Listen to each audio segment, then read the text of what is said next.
এই ঘটনার সাথে যে রাজনৈতিক দলটি সম্পৃক্ত, এরা বাংলাদেশে গণতন্ত্র চায় না। বাংলাদেশের মানুষের গণতান্ত্রিক অধিকার মানুষ ফিরে পাক, মানুষ তার যে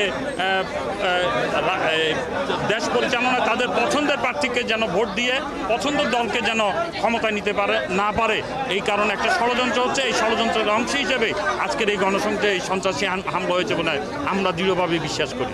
এদেশের গণতন্ত্রের যারা শত্রু তারা এই ঘটনা ঘটিয়েছে, আমরা সেটাই মনে করি। যারা 71-এর শত্রু তারা আজকে বাংলাদেশের শত্রু, তারাই ঘটিয়েছে, আমরা সেটাই বিশ্বাস করি।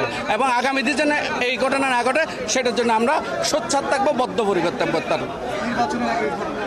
এই ঘটনা আমরা তীব্র নিন্দা প্রতিবাদ জানাই। এইরকম একটা ঘটনা যেটি হচ্ছে আহ্বায়ক চট্টগ্রাম মহানগর বিএনপির এবং একজন সংসদ সদস্য যিনি দানেশ হোসেন, তার বিরুদ্ধে এইরকম একটা ঘটনা, তাদের যে দৃষ্টতা সেটা অনেক বড়।